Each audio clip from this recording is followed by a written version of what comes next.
Montreal, you already know it's your girl, Samantha Donnet, and I am doing another episode of The Room. This time it's featuring none other than a mega artist, a superstar, Luciano, the Messenjah. Greetings. Blessed So love. you are back in Montreal another time. How are Wasn't you it feeling after this performance? Wonderful. The people, the fans, they turned out and they were singing along with my songs, and it's a great feeling. Yeah. You know, Chateauguay, nice people, and the people really, over the years, they have shown me, especially Montreal, that they, I've seen some of my fans who drove down from Toronto and all that. Oh, wow. So it's a good look. Yeah. It's a good feeling, Yeah. It's like a homecoming festival, Yeah, you do have a huge fan base, so I'm not surprised at all. Yeah. But so tell me, like, from the first time you performed compared to now, are you always kind of amazed at the crowd, or is it kind of just, there's no more shock factor for you? It's always a great feeling. And, because I get to understand that there's another festival going on up the road. So to see the turnout and the people come and support this one, I'm very much pleased. Yeah, I'm very happy for the promoters too, because these are some genuine people who've been working hard assiduously over the years to maintain the roots and culture right here in Chateauguay. So I'm happy that you turn out well. Yeah. And it's always a good feeling when you turn out to a venue or one of your gigs and see a good turnout and it's the audience singing. Of course. It's always a great feeling. Absolutely. So in doing my research, I see you started recording in 1992. Yes. And you're well on point. still doing it now. Definitely. What was your journey like from 1992 till now? That's a long time to be in the business. It's been rigorous. It's been exciting. It's been challenging. But, from ever since, as a youth growing up, I've never been afraid of challenges. Yeah. I remember the first stage I went on before I went in the studio. I used to test my skill, like singing on sound system. I remember in Central Village, when I went on a sound system, I didn't have the song right and was making a mistake in the second verse. Oh. And I hear a big voice man say, "Come out for the stage with that." Oh, no. So, so when we stop, I must look to see who was it making that. So I say, but something just came into me and said, I must say to him, all the while you come and try to make people feel bad. You come up here, come sing. And the crowd say, yes, go up there. And him hide. Of course. Him hide and run, and I just change the song and flip the script and bust the place. And leave them like that. So, it's not going to be a bed of roses. Not every time you go out there, you're going to get the applause that you're looking for. And sometimes things happen like technical issues. Even tonight, the selector played the first song rhythm he played was not the right rhythm. Yeah. I had to kind of wait it off until them call in the next one and get it together. Yeah. Because, it's like trying to start your sermon from the bottom. I never like it. Yeah.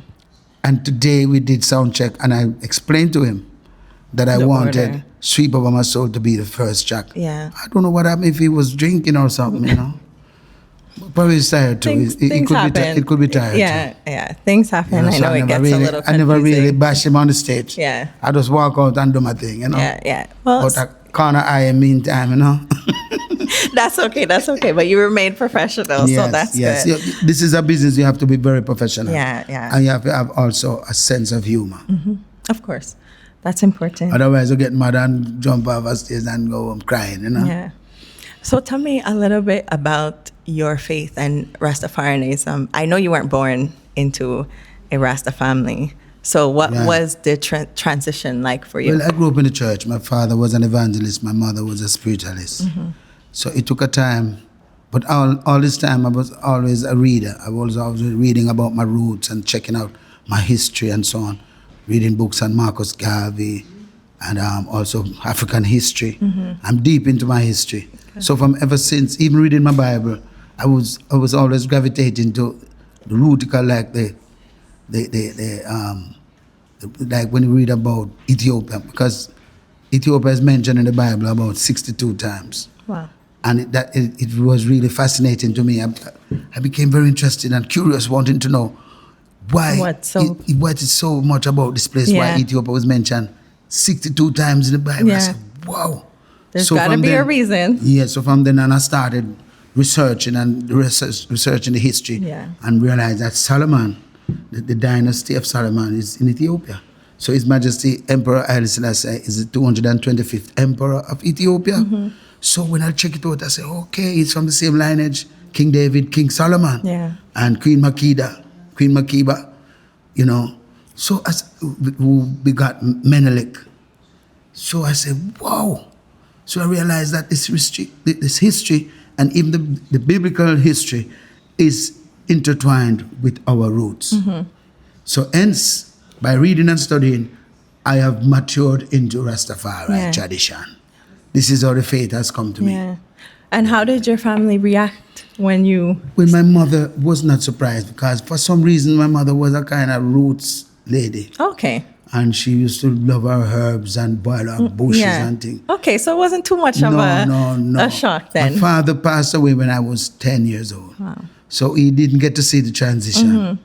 Probably would have been a greater challenge For him. to win over my father. Yeah. But my mother embraced me, and after a while she was like one of my biggest fans. She would come to all of my shows. That's good. Even when she was 80 at going up. Wow. Sometimes she was, no matter how cold she was at the venues. I remember Yeah. we had Rebel Salute way down in St. Elizabeth at the time. And she was there waiting, and she said, son, when you going on? Papa Jesus, why didn't take so long to call you up? You know? Yeah. But she was always supportive. And, you know, I remember every time there was Rebel Salute coming up or a big show, she would say, I'm coming to this one, you know, you're not leaving me. So I have to find a place. I'll make sure sit down and find her a nice chair and Yeah. bring her a comfortable chair and make sure she get her food and her drinks, and because she's out rooting for her son. Yeah. I love that. Love to hear that. And my sisters too, my siblings, very supportive. Big supporters. Yeah, man. Good. Yeah, man. And still now, do they come out? Yeah, man, to like your Sister shows? Joy, oh God, Sister Joy, Sister Prudence, Sister Anne-Marie, Sister Fancita. One or two might be a little, you know, stubborn because they may have, you know, been wanting to be in the spotlight. You know, Yeah. sometimes you have a little jealousy coming. But notwithstanding, I get support from my siblings. Good. Yeah, man. And are any of your other family members into Rastafarianism as well? or- Yes, I have, let me see, Sister Anne-Marie, no, not Sister Anne-Marie, Sister Fancita, Sister Faye, Enoch. It's 5 of us Okay. that grow our locks and Yeah. embrace the Rastafari faith, you know? Okay. Yeah, man, it's 9 of us in total. Wow. Big family. And my eldest brother is a church man, he's a preacher. So I was in the church with him, and he was very instrumental in getting them to read me out. He was the one that read me out of the church. You didn't know that? Nope. You didn't get that in the research? No. But that's good I to got know. read out of the church, you know? Yeah. But that didn't stop me, because for some reason the word of God was embedded in my heart. So I never depart from the path of righteousness. Yeah. Okay, good. I like that. So you didn't always go by Luciano. No, I used to go by the You name. started as wait, let me find it. Stepper John. Stepper John, man. So what I get that created the yes, where did you get that name and what created the change? You wouldn't ask for, anyhow, when I left country and came to town, I was doing upholstering at the time. But the way I used to walk, them say, wait, this man I walk like mud stepper.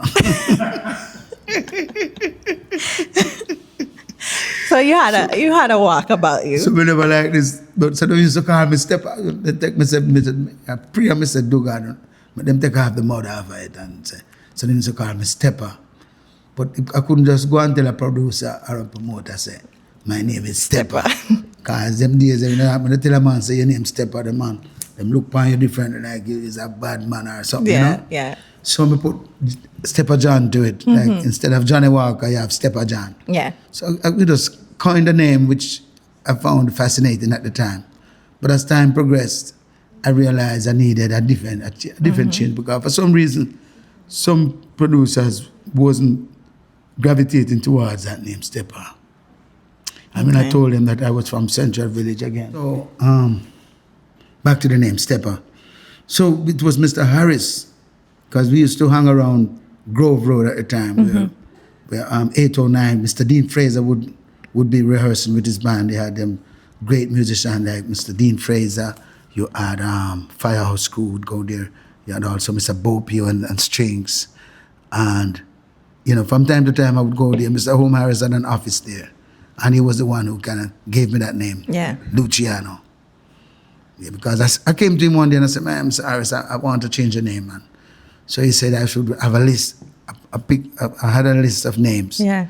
And he also had a list. So we put together and we try and we pick and until we decided on, we decided on Luciano. Okay.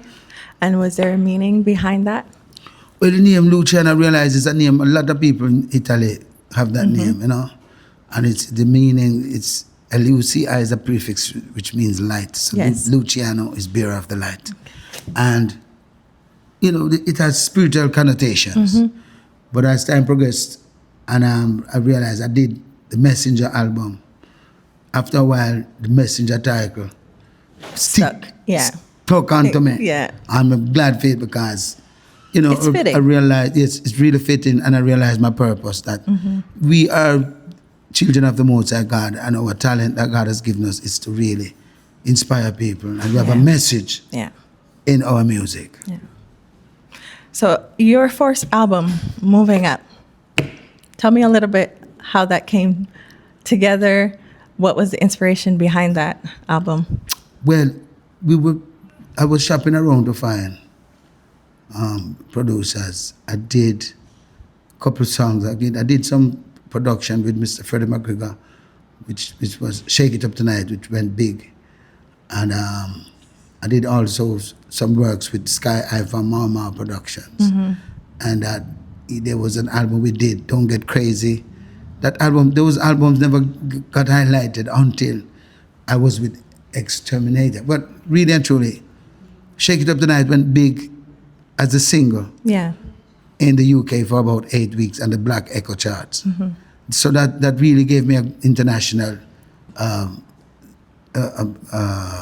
acknowledgement. So people in the UK became aware of me, but I was not really fully established in Jamaica, like in the Caribbean and so on.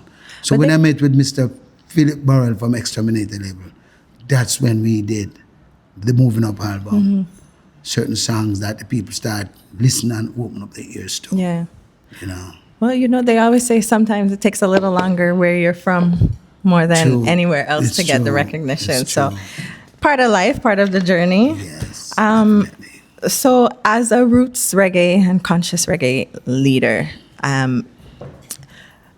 many look to you to continue the works of renowned artist Garnet Silk. And I see there was a quote that you said, when he moved on, you knew the work for you became harder. Can you tell me a little bit what that meant and what that means for you now? At the time when I was, entering the music fraternity, around 92, 93 coming up, Garnet Silk was like the real new sensation. Yeah. And, his songs were big and being played all over on the radio, the sound system. And he was the one who was not afraid to bring the Bible and the spirituality in his music. Yeah. And to a certain extent, I saw him like a bearer of the light. Like he was like Elijah, a forerunner for me. And then after what happened to him, I realized I had to carry on this mission. He was also from Manchester, the same parish that I'm from. So we are both parishioners. So, and he and I had a nice connection because from time to time, he would invite me to his house and we'd go there and we'd discuss Bible for long hours. Okay. Yes, so we had a real spiritual connection. So it was deeper than music. It was really deep. It was deep. Okay. I think the music was what kind of consolidated us together. Yeah. Wow. Okay. And he was more, he from time to time, honestly, this is one of the artists who was really adamant about making sure people know about Jah. Yeah. And know about living right and, Yeah. So I felt that in his music. And when the same night when he suffered in the fire, I was performing at the same. There was a show that he should have closed at night. That night he was the headliner. Yeah. And I was like before him. And when we were there waiting on Garnet to come, we couldn't see Garnet, none at all. So you can just imagine the impact that it had on me. Yeah. When we learned that he had suffered Yeah. in the fire, then we realized that, it was a mission which I had to carry on. Mm-hmm. I felt it in my spirit, in my being, Yeah. that somehow I have to carry on this work. Yeah. And do you feel you lived up to that? And even now, I'm sure it was a heavy load to carry. But it's still a heavy load because Yeah. even though you see how the dance all kind of Yeah. get very grimy. Mm-hmm. And The work is never done, eh? And people never. Some of these artists don't take pride in what they're singing. They don't weigh their words. There's no filter Yeah. on their lips. They just talk anything that comes to their mind. Yeah.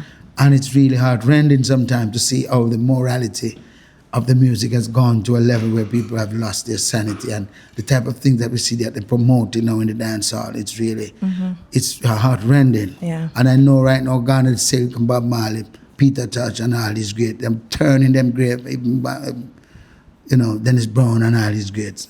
They must turn in them grave and wonder what's going on. Yeah. So I am still grateful that I am alive and well and still kicking. Yeah. And keep reminding the people that they must not forget our mission. And if a man build a house and don't build it in your name, he labor it in vain.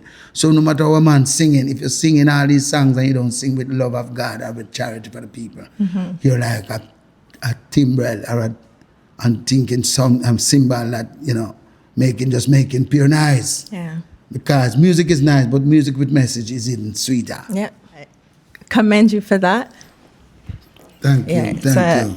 Again, heavy load, but you've been it's carrying not- it well. Honestly, so. it's not me alone because I see some other artists come up like even Richie Spice and all these brothers doing their thing. And Yeah. we see some young artists like Chronix and all this young Yeah. generation doing their thing.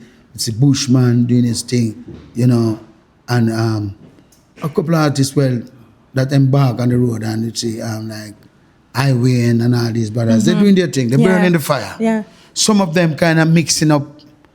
You can't serve two masters. That's one thing I know. Yeah. So I might not call everyone name. But some artists will, and I see have some young artists coming up that, like Milton Blake, and you have Warrior King doing his thing, and, Nature Ellis and some other artists. They're really trying to keep the music alive and keep the roots alive, to ignite the roots and the culture. So And stand firm in it. yes, and stand firm in it. So there's hope. There's really hope. You have an extensive catalog, many hits. What's your favorite Luciano song or album? Well, honestly, Weird as Life was my debut album that I did for Island Records. One question I did want to touch on. Touch on it. If it's too sensitive for you, it's okay. Touch but on it, ma. Again, doing my research, I understand you had a son that you lost to violence, unfortunately. Oh my God. My condolences to you and your Thank you, family. thank you. But what was that like for you? You being a conscious artist and a spiritual person, and you try to steer people away from violence and negativity, things like that. What was that like for you, knowing that you lost your son in such a violent way? It was really rough, Yeah. And it was an eye opener for me because you realize that anyone can be a victim, especially your children out there. They don't realize the seriousness of this thing. Yeah. And I think there was something going on, and he didn't open up to me, and he never came to me and expressed because Yeah. apparently there was some spiritual thing going on at the school. Oh, And if okay. he had spoken to me, I would have gone there and know I could have done something. Yeah. So I just encourage you to kind of open up to the parents. Because when I went to the school and I retrieved this bag, there was there's a big knife in his bag, Oh, no. So apparently there was a war going on Yeah. between him, and there's a rivalry going on. And I get to understand it was over some jealousy, Okay. some girl in the school. So things do happen, as I said. And I moved swiftly. We got a little justice out of it. And Yeah. one of the old, I think two of them went to to get locked up for it, were incarcerated. But the main culprit who orchestrated the whole thing, he absconded from Jamaica, and I told the force to be aware of this young man, to at least take his documents. Yeah. But they didn't move swiftly. Okay. So they allow him to get away. Yeah. But you and I know, a man can run from man, but he can't run from the Almighty. That's it. And you have to face judgment my mother one day. always tell me one thing, say, long run, short catch. Yeah. You know? Yeah. So it's a word really that comforts me. Because sometimes you would want to react, and do things. Yeah. Because you get really emotional and get, feel like you'd want to take about, things in your hands. But, I just have to let the Almighty take full charge of this. As a man who sing about God and sing about spirituality, I have to use the Almighty as my footstool, as my tool, as my defender, as my sword and shield, and what they say, my vengeance canopy. is the Lord's, right? Yeah, man. So we leave our vengeance to the Almighty, Yeah. Did that test your faith? It was a big test for me. And every time we get tests, there's a lot. Right now, we have to just open your eyes, because things do come to test us. Yeah. And whereas MC said we have wall up a thing and we have wall of faith. And we are the ones kind of be the column that holding up the roots and culture. Yeah. There's always gonna be tests. So we just have to be firm and hold a meditation and just, try to walk the pathway of righteousness. Yeah. Wow. All right. Again, my condolences to you and your family. Thank you. But I'm glad that you're able to not say move past it, but still stand firm and still continue to Definitely. keep your faith and continue the music and continue the works. And you, as you said before, you have a mission. It's not yet done. You still have some work to do. Yeah. So the mission continues. Yeah. So I'm glad for that. Blessings. So I do. My father is also a Rastafari. Blessings. I don't know if you know him, but anyway, he's What's a his big Byron or Jabi. I don't, depending. He used to I know have. that Jabi. We used to have a sound system. Back in the day, he was part of Black Temple. Yeah. Black Temple Sound. Yeah. He went by Sky Juice back then. But Man. So he's my father. Blessings, big fan. blessings. I grew up listening to your music, so this is a real honor to sit here and speak with you. That's an honor. Nice meeting you. Yeah. Thank you so much for taking the time to speak to me. Thanks for your patience, because a lot of people taking pictures and you waited, Yeah, it's okay. I can't miss out on this. It's one time, one shot. So thank you again for welcome. taking this time. Thanks for your time too. I hope that you'll continue. You've been in the business for a long time, so I know it gets tiring sometimes, but don't quit. The message still needs to be spread. People still need to see you and hear you. So thank you.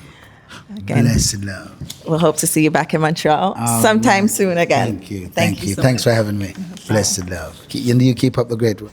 Samantha Donnett from Glam Room Entertainment. Enough respect to the messenger said that saying, Samantha is a messenger, teaching the youth about roots and culture, telling the masses them remember that's how she had been with Aga. Samantha Donnett from Glam Room Entertainment.